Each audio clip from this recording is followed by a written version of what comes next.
session we will see about the concepts and applications of clinical pharmacokinetics. In a series of lectures we will try to cover this topic, and as first part we will see about absorption.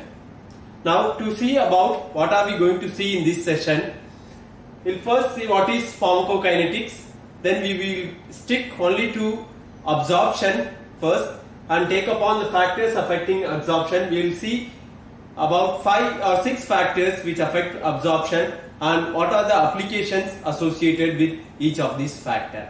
Now let's go into the session and see what is first pharmacokinetics. Now this is a study of absorption,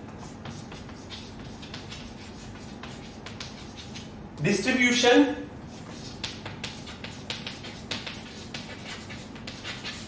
metabolism,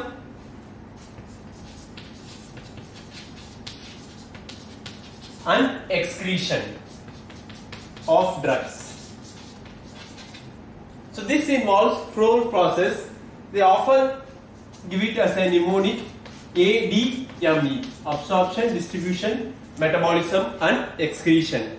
In short, if you have to tell in one line, pharmacokinetics is what the body does to the drug. What does the body do? It first absorbs, then distributes the drugs to different organs or parts of the body, then the drug gets metabolized, and finally it's secreted. So all these 4 processes combinedly, if you study, it's called as pharmacokinetics. So now in this session let us see only about absorption, and as we have already told in the topic, we will stick only to the factors which have clinical implications and applications. We won't cover the basic pharmacological theory part of it, which you can read somewhere else. Right. Let's go into the factors affecting absorption.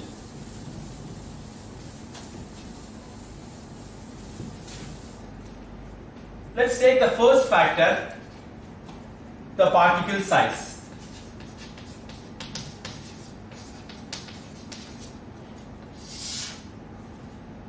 The size of the particle present in the oral formulation affects the absorption of the drugs. Now, how is this exploited therapeutically? If the particle size is reduced, the absorption is increased. So, if you reduce the size of the particle, what happens is the absorption is increased. Now, for drugs which are not very much soluble or insoluble, those who have very less absorption or oral bioavailability, we have a formulation called as micro size or ultra micro size.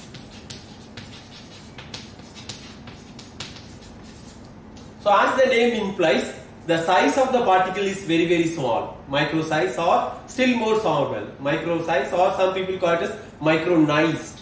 A classical example for such a formulation is the antifungal drug griseofulin.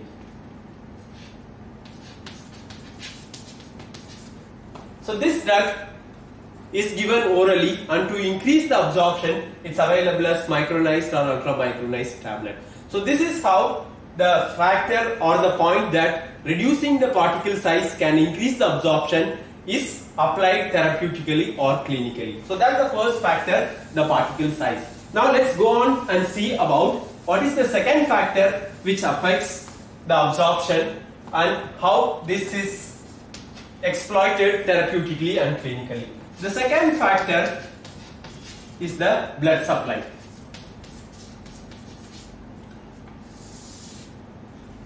If the blood supply increases, the absorption increases. So this is a very simple and straightforward concept. Now let us see how this simple concept is applied therapeutically or exploited for a clinical benefit.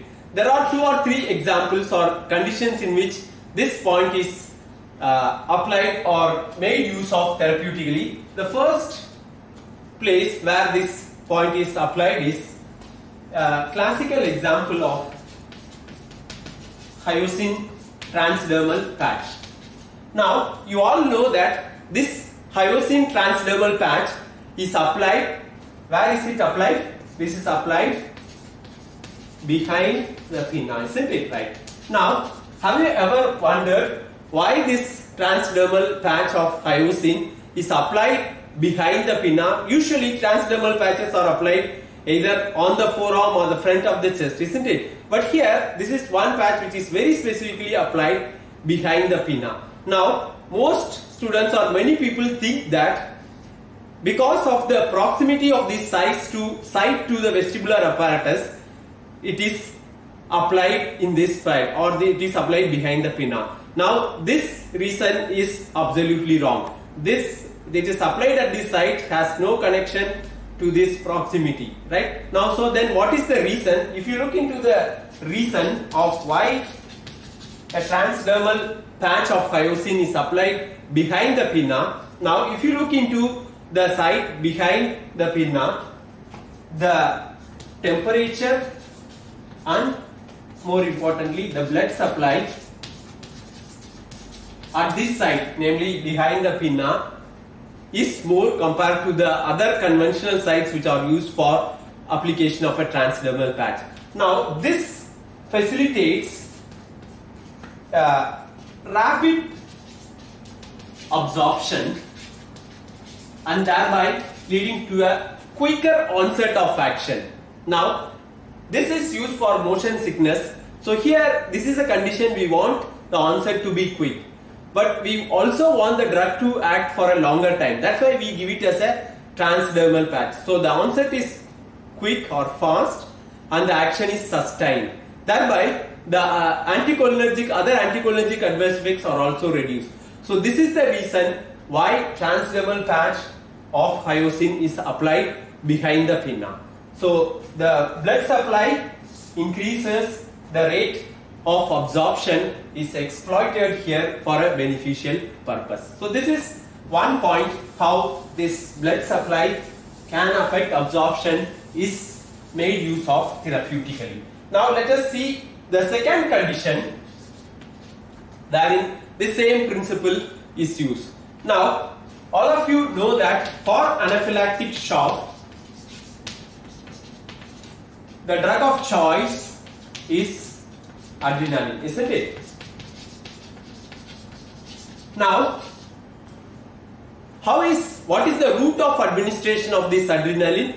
We can administer intramuscularly, we can administer subcutaneously. Now, among these two routes, for a patient with anaphylactic shock, adrenaline is preferentially administered by intramuscularly. Why? In a patient who is in shock, the peripheral blood supply is reduced. His periphery becomes cold and clammy. So if you inject the drug subcutaneously, the blood supply is low, it will not be absorbed, so the effect of drug will not take place. So that again comes to the point that blood supply affects absorption is used here. So whenever you treat anaphylactic shock with adrenaline, please remember it should be administered intramuscularly rather than subcutaneously. So that's the second example or place where the simple point that blood supply, increase in blood supply or decrease in blood supply can reduce drug absorption is exploited. Now let's see the third example. Now, if you reduce the blood supply, the absorption or the systemic absorption can be reduced. That's what we saw. This is again exploited in a very classical example. Lignocaine we use as a local anesthetic. If we combine lignocaine with adrenaline, which is a vasoconstrictor, it can constrict the blood vessels, reduce the amount of drug which is removed from that particular site.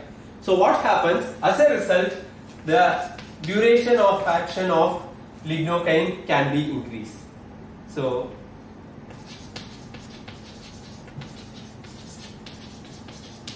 this is the third place where this simple concept is applied therapeutically. So we saw that blood supply can affect absorption by different routes and how this factor is exploited for a beneficial purpose when it comes to therapeutics.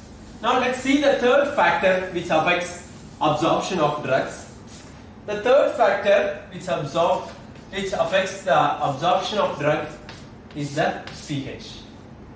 Now we all have learnt from the basic pharmacology that acidic drugs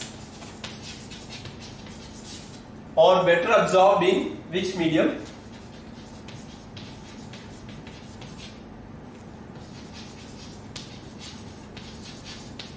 Acidic medium, isn't it? Why? What is the reason why acidic drugs are better absorbed in acidic medium? In an acidic medium, acidic drugs are unionized. Unionized form of a drug is more lipid soluble. It can easily cross the membranes and can be very well absorbed. So acidic drugs are better absorbed in acidic medium. Now this is the concept, isn't it? So this is the concept. Now let us see how this concept is translated into reality. Now let's see the reality. You will be very much surprised what happens in the reality. Now let us take an acidic drug. If someone asks you, where are acidic drugs better absorbed? Is it in stomach or is it in small intestine? So if someone asks you this question, what will be your answer? You all know this principle, acidic drugs are better absorbed in acidic medium. So you will be telling that, okay, acidic drug, stomach has an acidic medium, so acidic drugs should be absorbed much in the stomach. But this does not happen in the reality. What happens? Acidic drugs are actually better absorbed in small intestine rather than stomach. Now, why is this happening? What is the concept behind that? Let's have a look at it.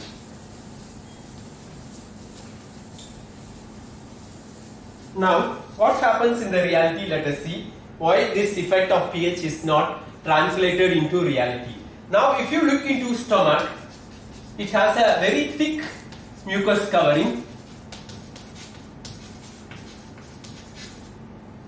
which prevents absorption of drugs. Now, let's see the small intestine. Small intestine, if you look into, it has lot of microvilli. These microvilli are small projections which increase the surface area of absorption, and hence absorption can be increased more.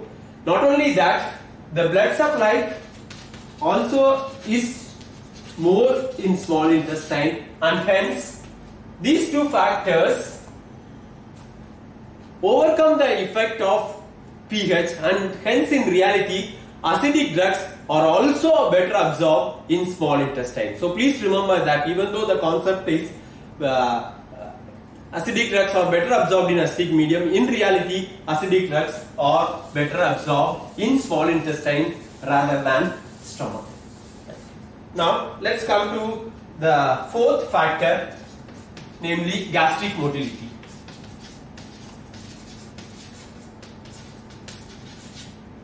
Now the concept is, if the gastric motility is increased, the absorption will increase. Isn't it? Now just few minutes back we saw that the absorption of the drug, whatever it is, acidic or basic, is better in small intestine. So if we bring the drug from stomach to small intestine, it can be easily absorbed. Very logically you will agree with me, isn't it? Right. Now, so if we increase gastric motility, absorption is always increased. Now, how are we making use of this simple concept or point when it comes to the therapeutics, or what is the clinical implication of that? Now, let us see this drug combination, paracetamol plus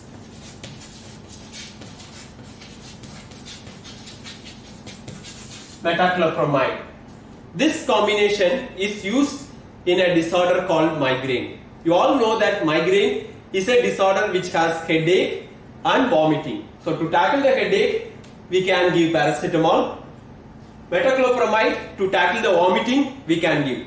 We know that metoclopramide is an antiemetic, it's a prokinetic, isn't it? So this is a very good combination for a patient with headache and vomiting, which happens classically in migraine. Now, apart from this, this metoclopramide serves one more beneficial purpose of increasing the rate of absorption and the extent of absorption of the drug paracetamol. Now, how does that happen? This metoclopramide is a prokinetic. What do we mean by a prokinetic? Prokinetic, as the name itself tells, is a drug which increases the gastric motility. So what happens as gastric motility is increased, the extent or the rate of absorption of paracetamol is increased. So the onset of action of paracetamol starts early. That's an advantage of adding metoclopramide, and the extent of absorption is also increased, because as such in migraine there is sluggish gastric motility which is also overcome by this. So this is one point where this point that gastric motility, if you increase, it can increase absorption, is made use of clinically. Now let's see the next factor which affects absorption. The next factor which can affect absorption of drugs is food, especially by oral route. Now what happens? Food can do two things. It can reduce the absorption, it can increase. First let us see about the reduction. Now where does it reduce? So it can, many drugs can reduce the absorption of food. A classical example can be ampicillin when it is administered along with food, the absorption of ampicillin is very much reduced. So for such drugs, what is the clinical implication? We should either give half an hour before food or 2 hours after food. Now this is general. Now some drugs can be, the absorption of some drugs, oral absorption of some drugs can be affected by specific food items. Example, a classical example is milk affecting the absorption of tetracycline. So milk and other dairy products can interfere with the absorption. This is an example of a particular or a specific food item affecting or reducing the absorption. So we have to instruct the patient, when we prescribe tetracycline, do not drink milk or you do not use other dairy products. Now that's about food reducing. Now can food increase the absorption? Yes, of course it can do. So what are the places it can increase the absorption, and how are we making use of this food increasing the absorption of the drug? Let's see. Now the classical example is a fatty food can increase absorption of some drugs. Example, griseofulvin, albendazole. Albendazole is a very classical example of fatty food increasing the absorption. Now how is this point applied therapeutically, or how is it made use of? Albendazole can be used for two types of worm infestations. One is luminal infestation of worm like Ascariasis. Now in this condition we want more drug to be present in the lumen. So now here we know that fatty food increases the absorption. So in such conditions we have to give the drug in empty stomach. Now if the patient is suffering from a tissue infestation, say for example a hydatid disease or neurocystic sarcosis, we want more concentration attained in the tissue. We want more systemic concentration. So what do we do? Here we have to give the drug with fatty food, because we don't want more drug in the lumen, but we want more drug to be absorbed. So one concept, but two different clinical situations. So how we use it accordingly. A very classical example, albendazole. So see the clinical condition and advise the patient accordingly whether he has to take in empty stomach or he has to take it fatty food. So this is how food can increase the absorption of drug and how this is exploited clinically. Now let's come to the last factor, namely the concomitant drugs. Now drugs can, again like foods, they can increase or decrease the absorption. Now let us first see what drugs can decrease absorption of other concomitantly administered drugs. A very classical example is antacid. Antacid absorbs other drugs and prevents the absorption of orally administered drugs concomitantly with it. Now you all know that antacid is not a part of physician prescribed regime anywhere for any disease or peptic ulcer, right? Now what happens, many times this is taken by the patient as the over-the-counter drug. So we have to instruct very clearly to the patient, please do not take antacids over the counter when we prescribe other drugs, because they might not be knowing that this will absorb and prevent the absorption of other drugs. So that's the implication of this, drugs administered concomitantly decreasing the absorption. Now this is a purpose which is not desirable. Now can concomitantly administered drug decreasing the absorption, can we put this property into a beneficial use? Now when this we don't want, isn't it? This is undesirable. Antacid and other essence. Now when this can become a beneficial, can you think about a condition or a situation in which a concomitantly administered drug prevents the systemic absorption of orally administered drug, and that becomes a benefit? Yes, can you think about it? Now we have a drug called activated charcoal. Again, this is used in patients who are poisoned or taken some drugs orally for suicidal or for some poisoning. Now this drug can absorb the drugs orally and can prevent the absorption of the drug, thereby the poisoning or the sustained absorption of the poison from the GIT can be reduced. So this is how the same point or the concept is put into a beneficial use. So that's about concomitant drug. So now to sum up, we have seen this session, we stuck only to absorption, and we have seen 6 factors which can affect absorption. We started with particle size.